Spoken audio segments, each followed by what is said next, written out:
Good evening, Creed. Welcome once again to Instant Playhouse. Tonight our stage has been taken over by The Crime Photographer, written by Alonzo Dean Cole and based on the fictional character of Flashgun Casey, created by George Horman Cox and played by Staats Cotsworth. Casey, ace cameraman of the Morning Express, covers the crime news of a great city. His adventure for tonight, the reunion.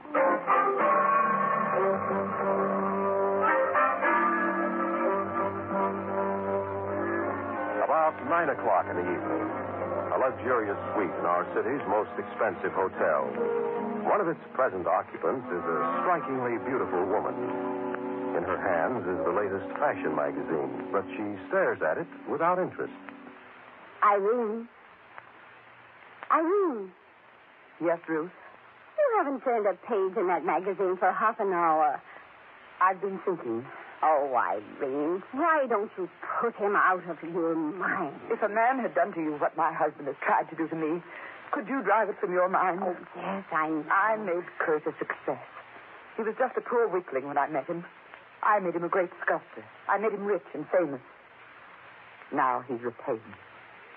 But he's not going to get away with it. Your lawyers will see to that, Irene. They've told you they can nullify that divorce Kurt got from you. When I think of the rottenness of it... I don't anymore. Ruth, when you and I were in South America, the Yes. tip Kurt persuaded me to take for my health. Mhm. All the while, he was establishing residence out of this state to divorce me for abandonment. Then, when we came home 4 days ago, we find he's been granted his divorce and... rotten, dear, so rotten. And he was preparing to marry another woman. That Bixby woman. Oh, he's contemptible. Filthy, loathsome. Oh, when I think of it, I want to kill him. I don't want to kill him, Ruth. I want to keep him. Keep him? Yes. What? No other woman's going to have him. Tomorrow, I'm going to sign the papers for the nullification of the divorce, and I... Will you answer that, Ruth? Oh, certainly. Say I'm not here. All right. Hello? Mrs. Walter isn't here. I'm Miss Chandler, her cousin. Who is this? Hold the line a minute. It's a man, Irene. He insists that he's got to talk to you. Who is he? His voice sounds a little like your husband. Kurt? Yes. All right. Here. Hello, this is Mrs. Walter. Oh. All right, wait a minute. Ruth, will you please go into the bedroom and shut the door? Why, yes, of course. Don't be angry with me. I'll tell you all about it later. Hello?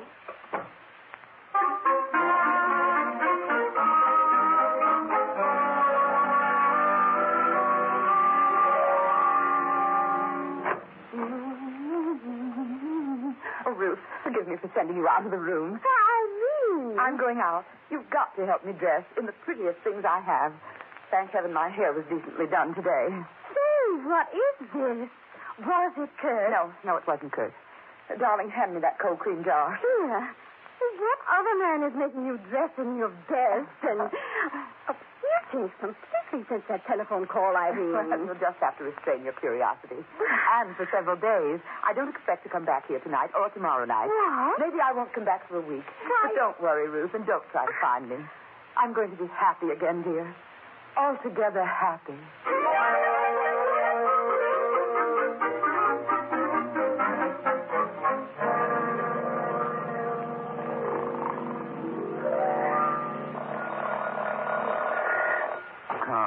What is it? Hello? Casey, this is Ann. Who? Ann Williams. Nobody but that name here. You got the wrong number. Hey, Goodbye. wait a minute. What? Wake up, you dope. Wake up. Annie, huh? Now he knows. What's the big idea of phoning at this hour? Right down, listen. You've heard me speak of Ruth Chandler. Have I? Yes, you have. She went to college with me. And she's a cousin of the rich and very beautiful Mrs. Kurt Baldwin. You mean the wife of the big sculptor? Indeed, I do.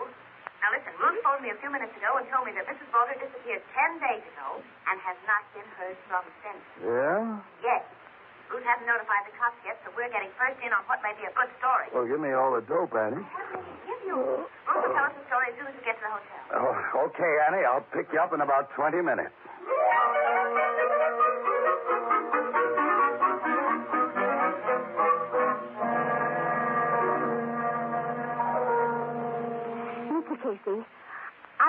this suite on Friday night, 10 days ago, at about 10 o'clock.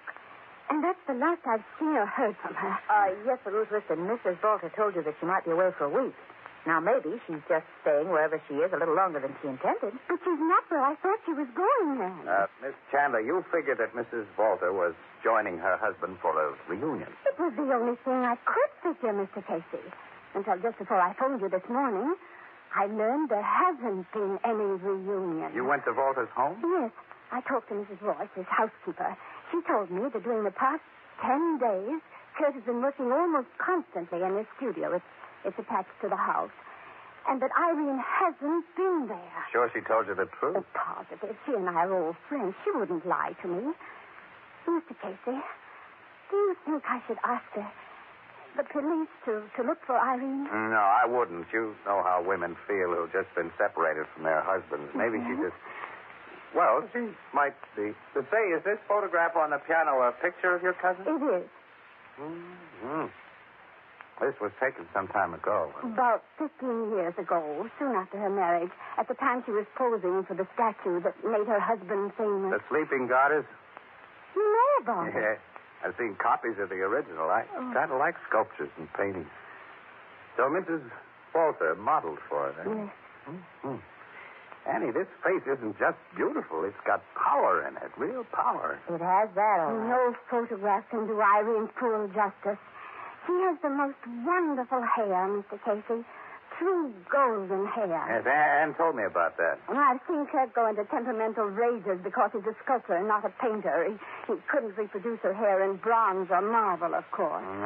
Miss Chandler, when you talked to his housekeeper this morning, did you ask her where Walter was on the Friday night your cousin left here? Mrs. Royce remembered that he'd worked in his studio all that night until about 8 o'clock in the morning. He was doing some noisy construction work on a mole. Well, did she see him working there? No. He never permits anyone in the studio when he's working. Then he could have gone out for a while.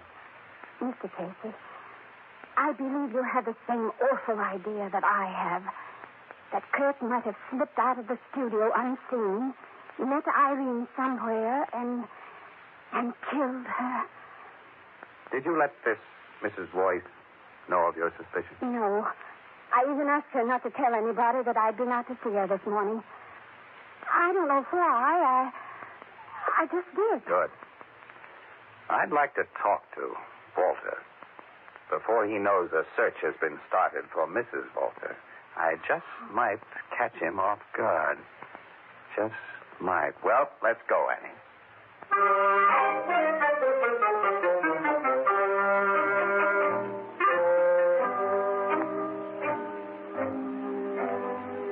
Mr. Volter will see you and this lady, Mr. Casey. He's in his studio. Please come this way. Oh, thank you.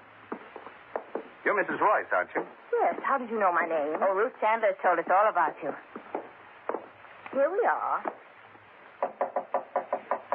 Come in. The lady and gentleman from the Morning Express, Mr. Volter. Miss Williams and Mr. Casey. It's a great pleasure to know you. How do you do, Mr. Volter? Walter, it was nice of you to let us barge in on you like this. I'm always glad to receive newspaper people. You know, I have a special regard for the Morning Express. Its art editor has always been very flattering about my work. He sent you here, of course. Yeah. Oh, yes. We're from the art department. Will you want anything, Mr. Volter? No, thank you, Mrs. Royce. You can go. Well, sit down, Miss Williams. Thank you. Casey. Thank you. Have a cigarette. Yes, I'd like one. Mr. Casey, Much obliged. I will join you. I have a match right here ready. Here you are. Fine. Mr. Walter? Thanks. No, please. Do not light your own with that, Mr. Casey. Not three on the match. Okay, since you're superstitious. You see, I was born in Europe, in a little mountain village where people still believe in witchcraft, ghosts, and omens. I'm afraid my many years in this enlightened country have not completely eradicated my early teaching. I see. This is an enormous studio you have. Yes, we sculptors require a great deal of room. Yeah. See, this plaster model of your sleeping goddess must be over 8 feet long. Mm-hmm. She's certainly a masterpiece. I never saw the original. You are looking at the original now. I thought that was somewhere in Germany. I must explain my method of working. First, like all sculptors, I make a wax or clay model of my conception. But when it is only roughly complete, I take from it a mold and then make a casting of plaster. On the plaster cast, I carve my finishing touches. Another mold is then taken for the final casting of metal. This model provided the final mold. Ah, it's a true original, then. Yes. It's now almost priceless. You see, its bronze replica was destroyed by a bomb during the war. This really is worth plenty, then.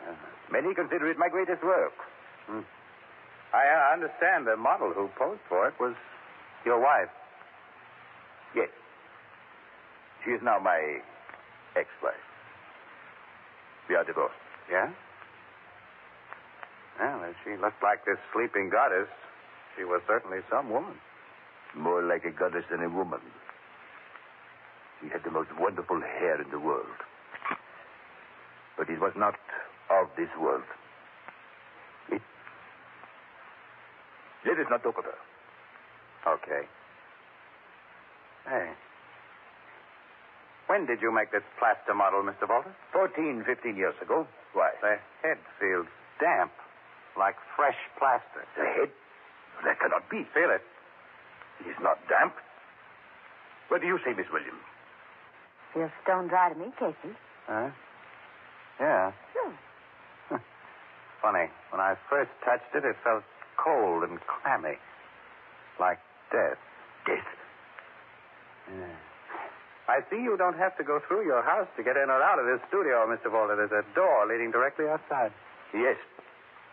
But will the story you and Miss Williams do about me concern this sort of thing? Well, hey, we must be getting to that story, yes. We want to hear about your most recent work, Mr. Volter. My current work is this group here.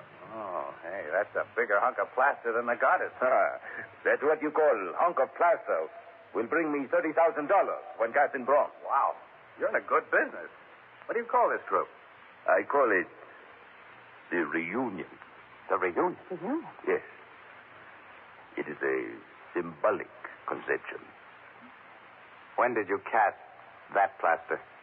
Why, just 10 days ago. I set up my mold and worked all night. All Friday night?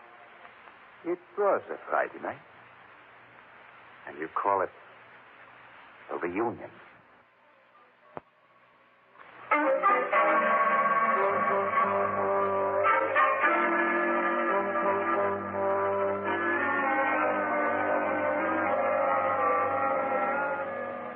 Look here, Casey. The story you've just been telling me adds up to nothing more right now than a case for the Missing Persons Bureau. I'm a homicide cop. My hunch says this is a homicide case, Logan. Well, I have the same feeling, Captain. So have I. This police department can't take the drastic action you propose on the strength of mere hunches and feelings. I haven't proposed any drastic action, Logan, until after a thorough routine missing persons search has been made for Mrs. Volter. If she isn't found alive or dead within a reasonable length of time, well, I've told you where to look. You believe that she went to Walter's studio in response to his phone call through the door that leads there directly from outside, and he let her in, killed her, and hid her body in the mold he was setting up that night. Then he surrounded it with plaster. I think you'll find Mrs. Volter is in the model he so symbolically calls the Reunion.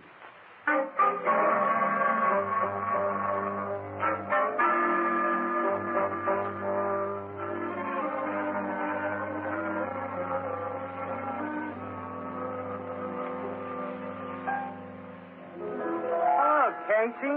Hiya, Miss Williams. How are you, Ethelbert? Hello. I ain't seen you two all day. What do you have to drink? Oh, give me a cup of coffee. Gee, Casey, you must be feeling low. What are your troubles? We can put them in 3 little words, Ethelbert. The Volter case. Say, why don't the cops quit stalling on that? They're never going to find Mrs. Volter till they look in the place you told them to, Casey. Today, they did look for her in the place I told them to. You mean? Yes. I was wrong. Mrs. Volter's body was not in the plaster model of Reunion. In order to find that out, Logan's men had to bore holes in the model, and they broke it all up. Now Walter's going to sue the city for $30,000 he claims it was worth, plus additional damages for I don't know how. Oh, his lawyers are drawing up a swell bill of goods. Sure, and the worst of it is he's pretty sure to win a suit. Logan will probably lose his job on account of it. He gave the order to bore into the statue on the strength of my hunch. Gee, the poor sap trusted me because, well, by sheer dumb luck, I've given him a couple of good steers in the past. This time I let him down for fair, and how? Oh, Casey, he doesn't blame you. Yeah, I know that. Look, don't ever tell the big dope I said this, but Logan's a pretty swell egg. Because Mrs. Walter's body wasn't hid in that statue, does it mean her husband's now in the clear? Sure does. Yeah? The only place he could have hidden her body was inside the freshly poured plaster of that reunion model. Wait a minute, Miss Williams. Couldn't he have hidden the body in a closet or someplace around the house and then sneaked it out later? No, Ethelbert. Mrs. Royce and her cleaning women would have found it. Oh, of course not. And there's only one other model in the studio large enough to hide a human body in, and that was cast 15 years ago. Those plaster castings have a hollow core. Oh, so what, Casey? To have even gotten the body inside the sleeping goddess, Walter would have had to cut a big hole in the old plaster and then afterward patch it up with fresh stuff, which would show The head of the sleeping goddess, it felt cold, damp, like fresh plaster that day. Didn't to me, Casey. And you said it didn't to you either after a minute. Yeah, that's so. It's funny, that's what started my hunch about Mrs. Walter being buried in plaster. And when her husband said he'd cast that reunion piece on the night she... Annie. I've doped the guy all wrong. He was smarter than I thought. What are you talking that about? That reunion model was only a planned decoy. He put her inside the sleeping goddess. Then he deliberately led you and me and the cops to believe her body was in the reunion model. And now that we've found she isn't there... Oh! Aha, you've got it. The city stands to lose $30,000 plus for that mistake. No sane cop is going to take a chance like that again. Casey, if you're right... If he's right, Ethelbert, Mr. Kurt Walter is going to get away with murder. Yeah. Say, Casey, What? why don't you sneak into that studio on a dark night, bust open that statue... And what if I didn't find the body, Ethelbert? Walter wouldn't bother to sue me. He just had me put away until about 1966. I got no more suggestions. I haven't even got a thought. Wait a minute. I have. Yeah? What? And I'm going out to see Mrs. Royce, Walter's housekeeper, and ask her one confidential question.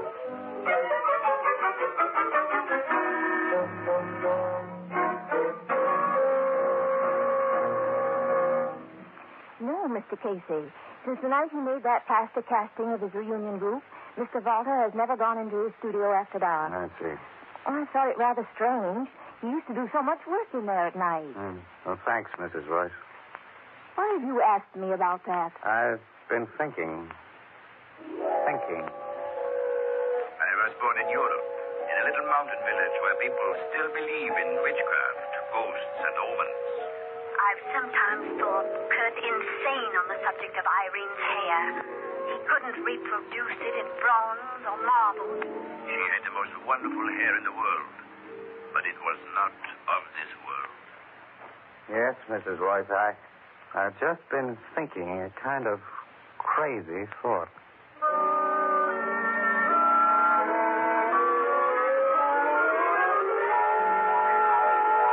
This scheme of yours is absolutely nuts. Call it a long shot, then, Logan, and play it with me, will you?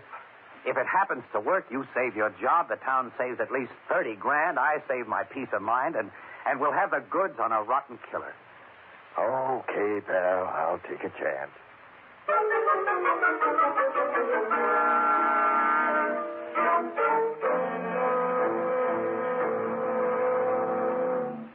Good evening, Mr. Walter. Good evening, Mr. Walter. It is not evening. It is almost midnight. Why have you insisted upon seeing me at this hour? Well, it's a kind of peculiar thing, Mr. Walter. Mr. Walter, do you believe in dreams? Dreams? Yeah, dreams. Casey here had a very funny dream last night. Why should I? It concerns you, Mr. Walter. You see, I dreamed about Mrs. Walter. My ex-wife? Uh-huh.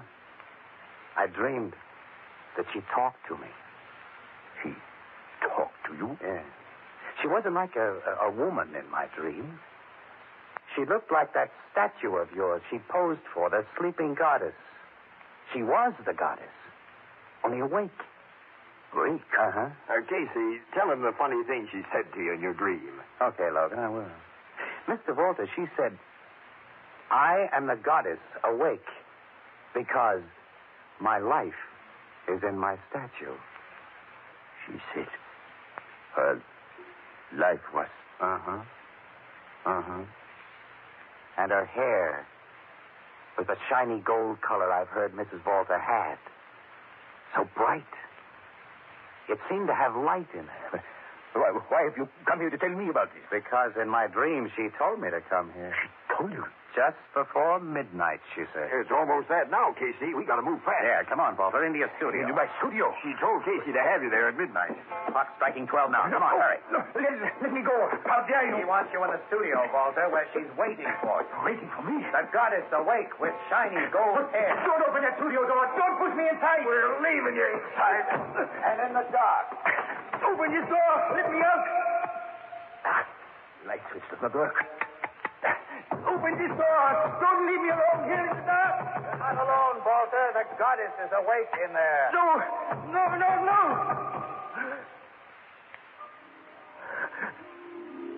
That golden light.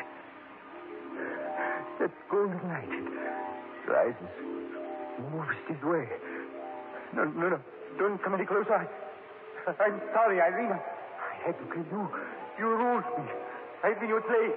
The slave of your will. Your golden hair that mocked my heart.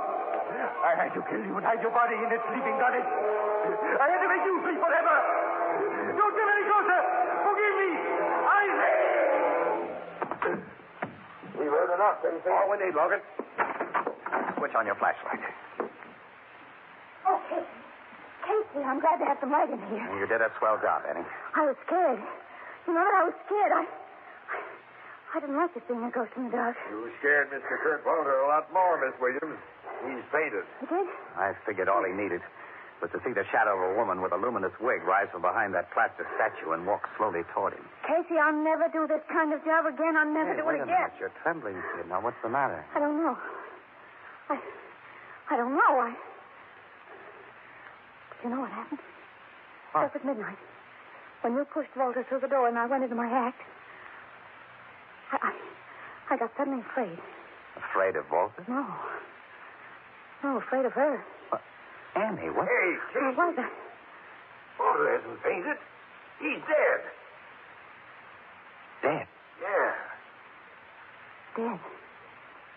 Hey, Miss Williams, you never got very close to him with that blonde wig of yours, did you? No. What is it, Logan? Look at this dead guy's neck, Casey. A single golden hair is wrapped around it, almost like a noose. A creep that rings down the curtain on the Mystery Playhouse for tonight. The Reunion, a crime photographer story written by Alonzo Dean Cole, is based on the fictional character of Flashgun Casey, created by George Horman Cox. Staats Cotsworth was heard as Casey, and Miss Leslie Woods played Anne. Until next time, creep. Good night. Sleep tight. This is the Armed Forces Radio Service.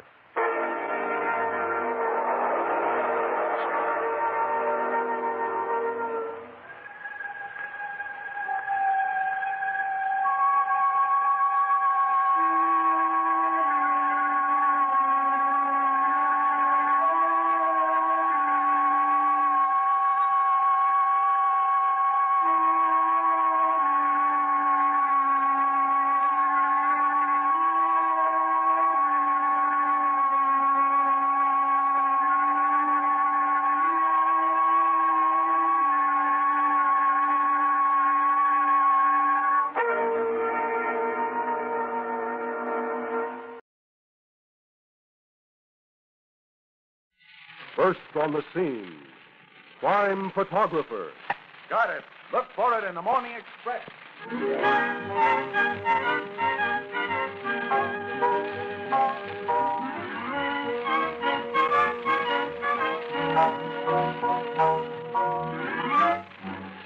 brings you another adventure of Casey, Crime Photographer, written by Charles Holden and played by Staats Cotsworth.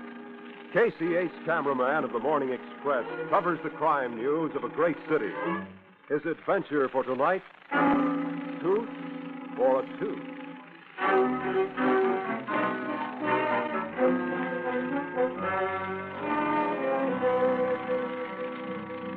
The city room of the Morning Express. Downstairs, the big presses are beginning to roll. Over in one corner, Henry Brower, one of the older rewrite men, sits at his desk, staring out of the window into the night. He turns as Casey, ace photographer of the Express, and reporter Ann Williams enter the room. Hi, Ann. Hello, Casey. Henry. Hi, Henry. Well, say, what's the matter with you? Looks like you'd lost your last friend. Yeah. You look sick, pal. Oh, no, I'm okay. Now, what's the matter, Henry? Oh, I don't know. I got the darndest feeling. It's kind of a fear, Ann. It's like I'm going to be dying all of a sudden. Die? What? Oh, come on. You're healthier than a master sergeant. What's eating you, huh? Oh, I feel all right. It's not that. It's just... Did you ever feel that your number was up, Casey? Huh? You're about to check out? Oh, now, look here, pal. Talk sense. Hey, anybody make any threats on your life? No. Your finances in good shape? Well, no worse than usual. Family my size, my salary. Yeah. Well, I never did see how you could keep up, as a matter of fact. Hey, look, could you use $50 till payday? Oh. No, Casey, thanks. Sure, you kids are swell, but I'm all right. Shucks, I'm sorry I cried all over you. Forget it, will you? That's okay, pal. Tell me, this funny fear you spoke of, it's got you. It centers around some special person, huh? Am I right? Yeah. Well, come on, Henry. You better tell us. It might help. Who is it?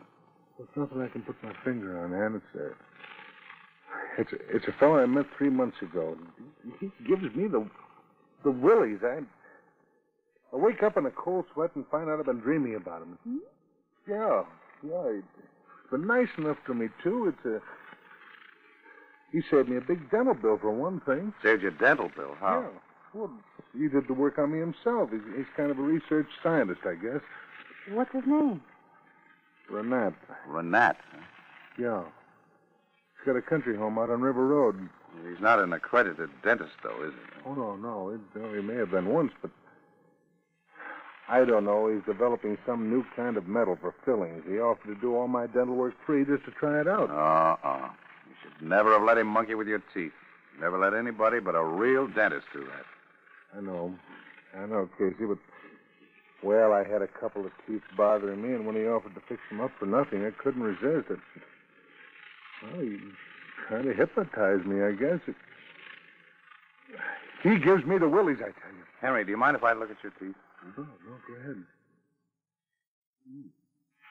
Well, those just look like ordinary silver fillings. Not very skillfully put in at that, Henry. You know, this guy's got no right to go around doing dental work without a certificate. What's his name again? George Renat. How'd you meet him, anyhow?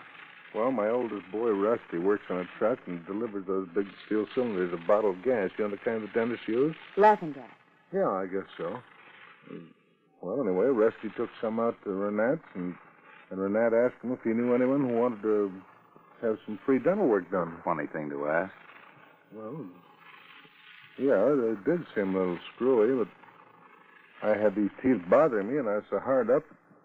Well, Renat seemed all right and said he just wanted a chance to try out his new type of filling. Said not to worry, that he knew dentistry. I'd like to talk to that phony. Oh, no, Casey, don't get so upset. There's nothing to do about it now. It's all over. And, well, besides, he made me promise not to tell anyone. Well, no wonder. There are laws about unlicensed guys doing things like that. He could get plenty.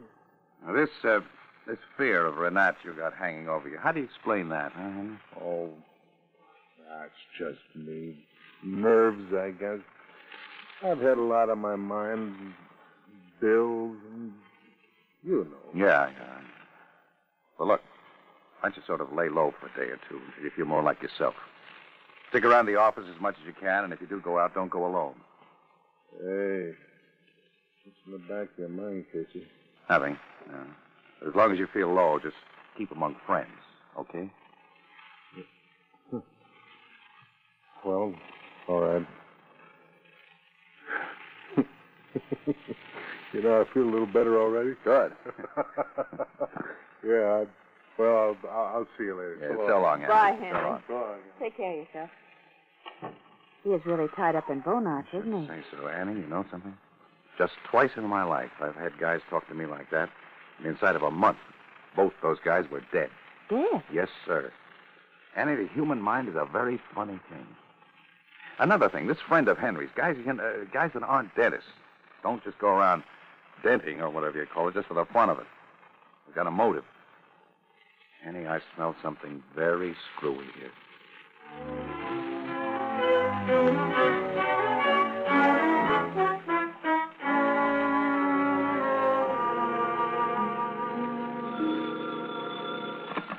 Hello, Casey speaking. Hello, Casey. Logan. Well, Logan. What's the good word from your homicide department today? Now, listen, you know a guy named Henry Brower who works there at the Express? What's happened? Did he disappear? Yeah.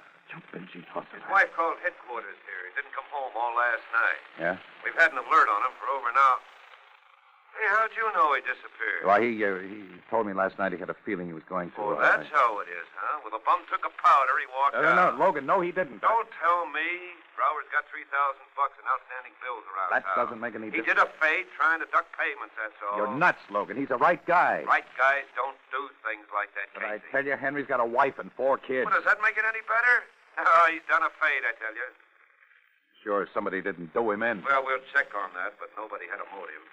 He was just an unimportant little guy. I say he got sick of it all, and that's how I'm going to play it. Okay, Casey, if you hear anything, get in touch with me, will you? Yeah. Logan, I will. Okay. We'll catch up with him. Bye. Right. So the little guy's premonition was right at that.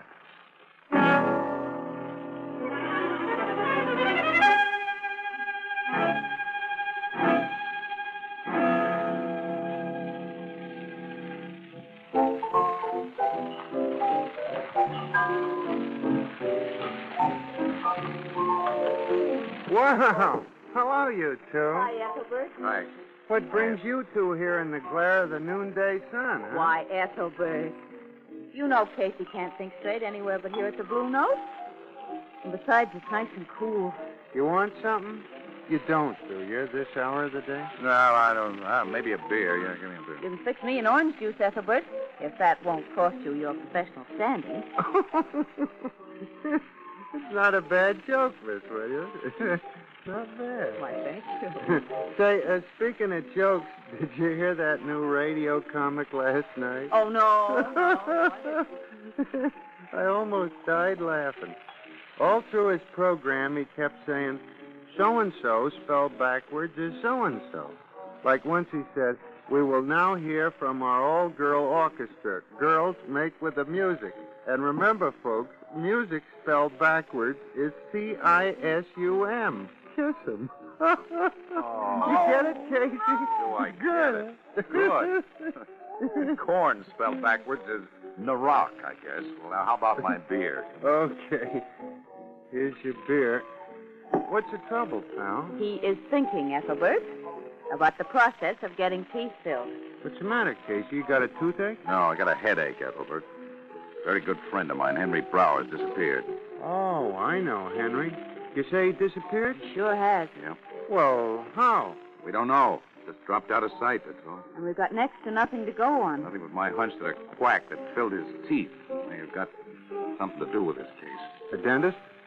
Well, he isn't a dentist, Ethelbert. That's just it. He's some kind of a tin-horn scientist. Maybe a nut, maybe he's a crook, maybe both. I don't know. He did this dental work for Henry for free. Who is this amateur tooth carpenter? What's his name? A fellow named Renat. Lives out on the River Road. Why don't you go out and see him, Casey? That is definitely my plan, pal. I've got to do a little groundwork first. Police headquarters? Yeah. I suppose I had to look over their files. I don't know quite where to start, though. Logan has decided that Henry simply took a powder and scrammed, that's all. You know Logan. When his mind gets made up, it's like a sealed tomb. Why does Logan always have to act like such a goof? Maybe he'll be different this time. Remember, folks, goof spelled backwards is food. Oh, Ethelbert, look, for Pete's sake, can that silly Hey, wait a minute. What's the matter? Annie, I got it. Look, I got it. You got what? Well, I've got something to start on anyway. It really took that crazy gag to start my brain working. Goose spelled backwards is spook. Ethelbert, what time is it? Just noon. Noon, eh? Yeah, but remember, folks, noon spelled backwards is... Huh? N-O-O-N.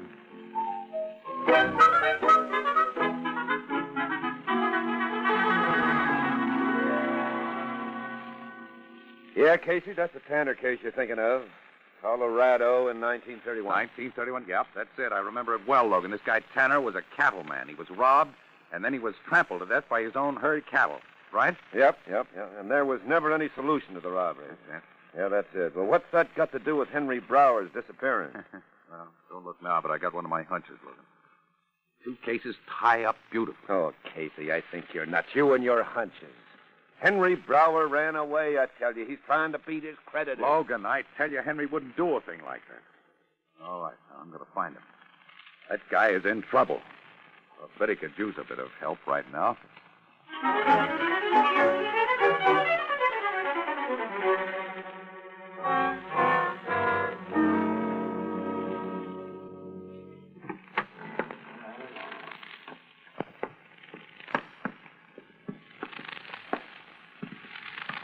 Here, Fay. Take the candle. Where is he, Renat? I don't see him. In the corner of the cellar there. Come on.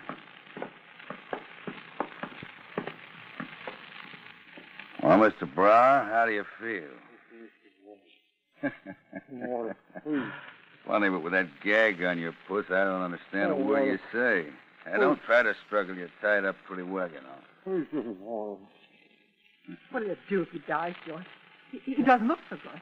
So much the better. Now, take that gag out of his mouth. What are you going to do? Ask him a few questions. Come on, take it off. Okay. There. Water. Shut up, you. What are you going to do to me? Now, sucker, tomorrow is your last day. You can't do that.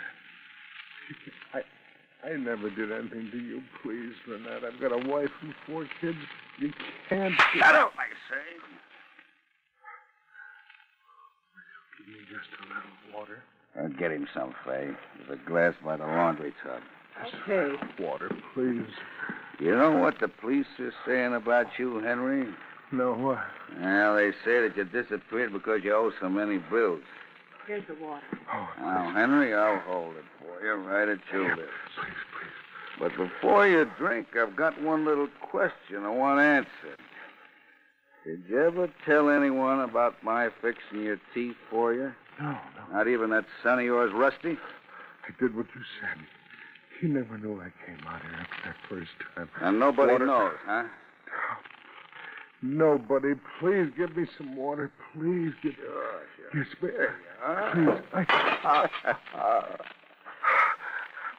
I learned what I want to know, Fay. I'll put the gag back. Oh, no. Don't worry, sucker. Tomorrow it'll be all over. Come on, Kay.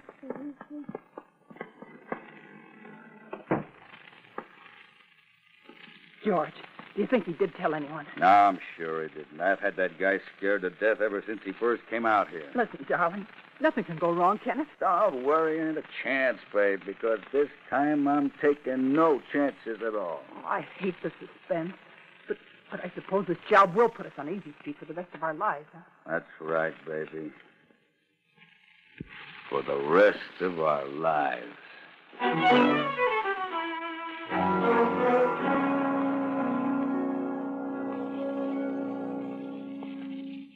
Gee, Mr. Casey, do you suppose the cops are right? Do you think Dad just ran away? No, Rusty, I don't. I think somebody's doing him dirt, and that's why I came to you. You're willing to string along with me, are you? Sure, Mr. Casey. Gee, I'll do anything to find Dad. Good. All right, I got to start somewhere, Rusty. Your dad seemed to have a strange sort of fear of this fellow Renat. Why, he hardly knew him. Just that once when he went out there with me. And besides, why would he want to hurt my dad? Well, it's a funny world, Rusty. Sometimes we don't know. All right, now we got to work fast. You got it straight, what I want you to do? I can't go wrong. The nitrous oxide tanks have a blue label marked N2O. Uh-huh. The air tanks always have just a green label. Good kid. And I can depend on you? I'll deliver them out there in an hour.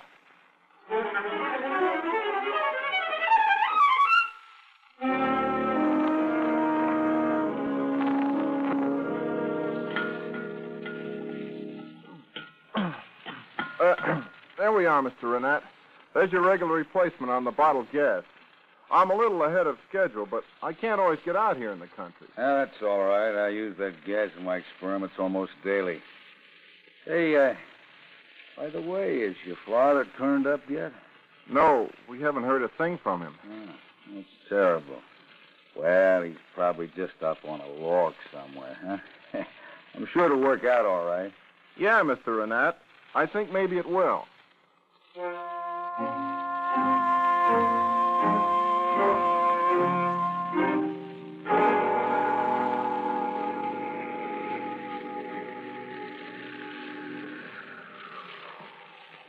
Okay, Annie.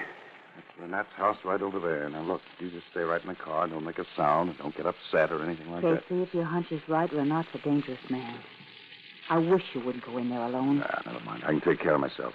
Look, if I don't come out in half an hour, beat it to the nearest farmhouse and telephone Logan right away. Will you let me go with you? No, I got to play this alone, Annie. Now, don't you worry. I'll be careful. I'll see that you do. Good luck. Okay, honey.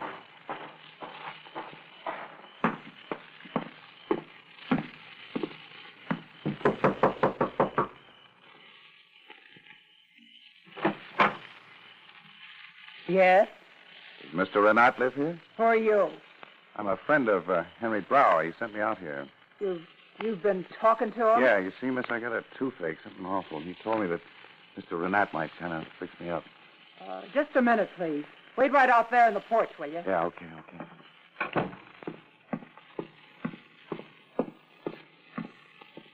George. Yeah, baby? Who Some is it? guy. You know, he says that he knows Henry Brower, and Henry sent him here. Henry sent him? Ah, you're crazy. I tell you, he said Henry Brower sent him. Huh. Does he look like a copper? Oh, I don't know. Oh, George, don't let anything happen. Don't worry. Nothing's going to happen. Yeah, he might be a plant from the police. I'd better see him. Be careful, George. Please be careful. Don't worry. By the way, what do you want? He says that Henry told him that he could get a tooth fixed out here. Oh, he did, huh? Yeah. Let me doing his work. I'll make him pay for that. Okay, Fay. There's only one way to play it. Get this guy in here. I'll promise to fix his tooth, give him gas, and I'll knock him off. Do you have to? No, we can't lose a nerve now. Oh, but darling. Get him in here, I say. Okay. Won't you come in? Yeah, thanks. Mr. Renat, I got a little toothache here. I was wondering if you could fix me up. Why don't you go to a dentist? Well, they're not open at night. Oh. Things started acting up, and I suddenly thought of you. Yeah? Yeah, Henry Brower told me about you. But I don't do that sort of thing. Don't kid me now. I've heard of the black market, even in dentistry, eh, Renat? I'm not a dentist, I tell you. Oh, I know you're not a licensed one, but you could help me out. I got a really terrible toothache here. It's awful. Well, all right, Mr. Casey. Oh, Mr. Casey. Come on into my lab. Maybe I can't fix that tooth for you. Right this way, please. Yeah, thank you very much. Now, if you'll just sit in the chair there, huh? Oh, just a plain chair, huh? Yeah, that's right. I told you I wasn't a dentist. You'll have to put up with what I have. Now, tell me, where's the tooth that hurts? Gee, I don't really know exactly. It's sort of a general ache all down those sides. Don't worry, I'll find it. There it is. Oh! That hurts. Afraid I'll have to give you gas. Huh? Does that hurt? No, not in the least. Here, just adjust this over your nose. Like this? Okay. Yeah. Fine. Turn it on, Fay. Now, breathe deeply, Mr. Casey. In just a few moments, you won't be able to remember a thing.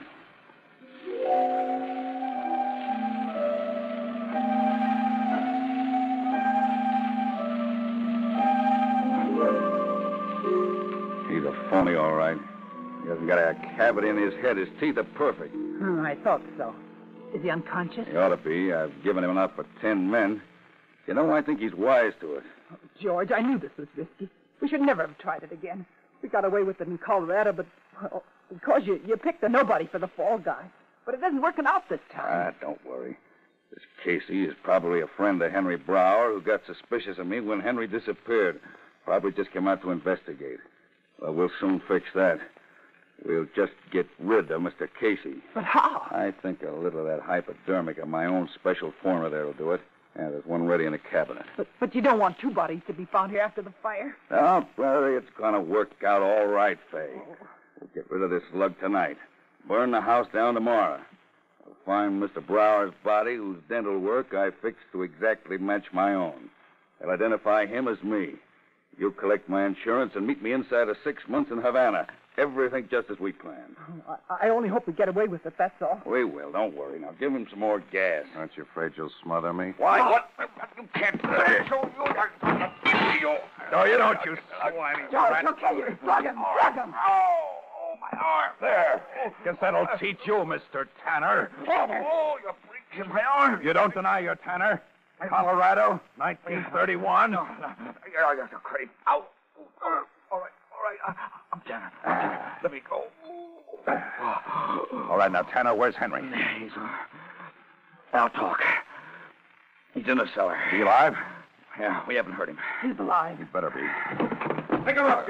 Come on, Reed. Logan. Oh, Casey, you all right? Oh, sure, Annie, I'm all right, sure. When you went inside, I couldn't wait half an hour. I just drove up to the next farmhouse and called Logan. Yeah, I got here as fast as I could. Well, Logan, my hunch was right. I know. We followed you in. We were right outside the lab door. Then you hurt? Every word. Believe me, it'll be used against you. We're gone, Miss Fay. You'd better not talk. That's more like it. All right, keep him covered, Logan. I'm going down to get Henry.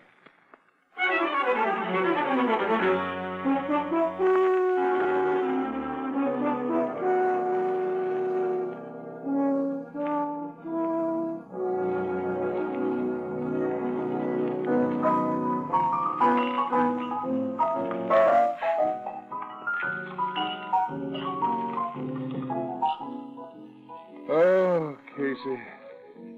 It's great to return to the land of the living. Yeah, from which Renat and Fay will soon be departing. Yeah. Ethelbert, my fine feathered friend, the same, please.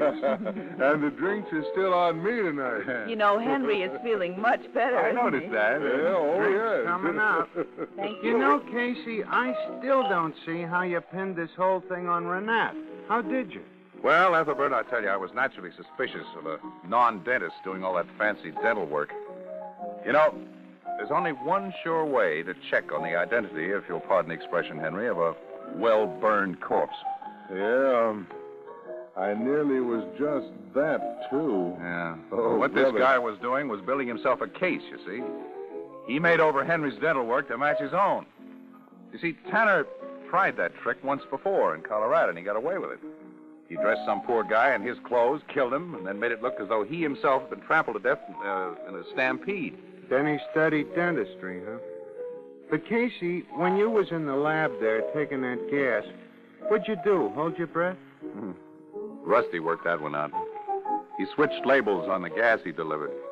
I just pretended to be unconscious, Ethelbert. You know me. I was never unconscious. I was breathing plain air all the time. The only way I could think of to get a confession out of him. Oh, but how'd you ever connect this bloke up with that case in Colorado? How'd you know he was Tanner?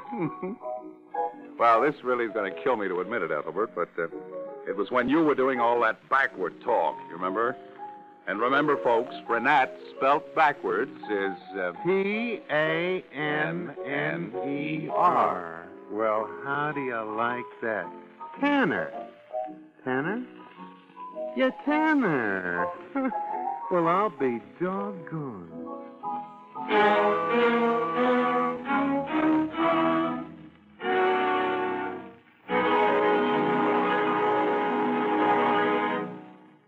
You've been listening to Crime Photographer, written by Charles Holden and based on the fictional character of Flashgun Casey, created by George Harmon Cox.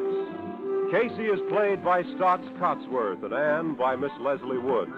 Original music composed and conducted by Archie Blyer. And And the Blue Note pianist is Herman Chittison. Crime Photographer is produced by John Dietz and directed tonight by Rocco Tito. Crime Photographer will be heard again next Monday at this same time, after which it will return to the air Thursday, August 8th at 9:30 p.m. Eastern Daylight Time under commercial sponsorship.